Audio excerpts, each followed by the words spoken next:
Hey everybody, welcome to Board Game Heaven. I'm here at Spiel 2019 together with Thorbjørn and Christoffer. We're going to talk about your game, Rise of the Necromancers. So you might have heard of this. This is already out. This was kickstarted 2 years ago, I believe. Yeah.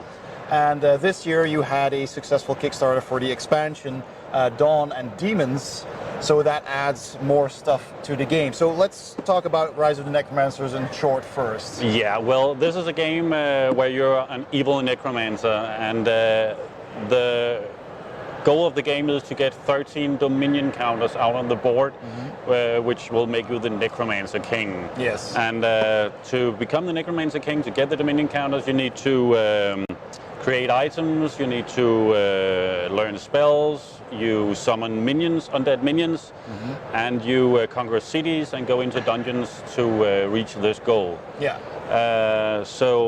And then of course you go out and dig in graveyards to find corpses and find the sinister resources and stuff like that. Yes. So that's basically it. There are four academies of necromancy in the base game, and they're all focused on the undead. Yes. We have the zombies and the ghosts and the Hell Knights and the dragons. Exactly.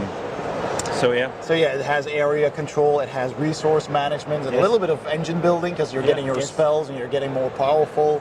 So that's a lot of fun. I played this game, I reviewed this game. If you want to check out the review, you can click the I in the corner of this video and check that out as well. So then you guys even went further, and you made an expansion for it.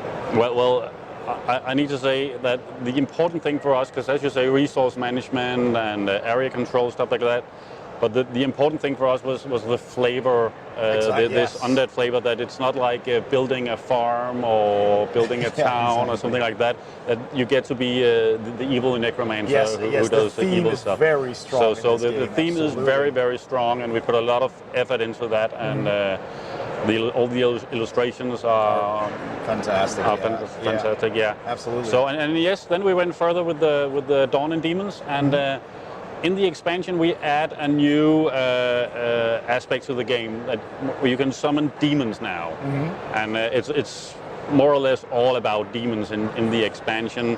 The demons are basically a very powerful minion that you can summon by sacrificing one of your apprentices. Okay. That's the life of an apprentice in this game. And then you bring out this huge monster, which is we will get high quality miniatures for the game. 4 of those. I'll put a picture in the video. Yeah. And so the big gameplay difference with the Dawn and Demons is you get another pawn to move around the board. So in the base game you have your Necromancer that moves around. So if you manage to summon a demon, you have an additional pawn that can move around on the board. So that basically gives you an extra action. He doesn't have as many actions, but he's more powerful in combat. Okay. But it's called Dawn and Demons because there are 2 new aspects, basically. There's a lot of little things, of course. It's a new game.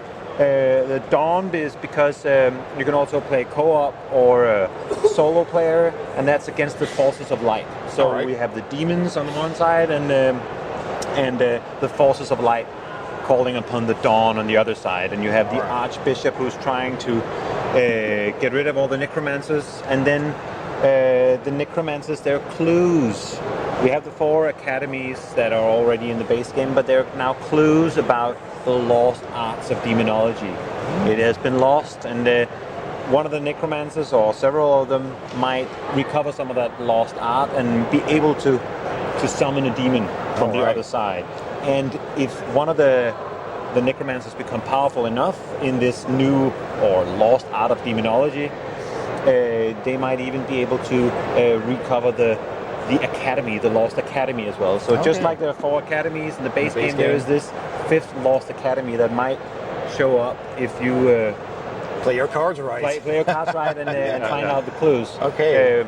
So there are 2 game modes. There's the player versus player as there was in the base game, and now you can also play co-op because the good guys are coming. So you're playing as the bad guys against the forces of good. Yeah, Exactly.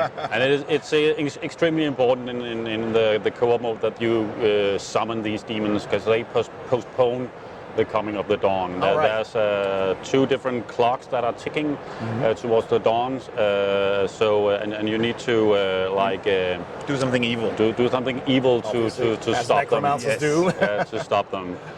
So cities will be fortified by soldiers, and the dungeons and the libraries and the workshops, they will be attacked by griffin knights. Or protected Protected against evil. Yes.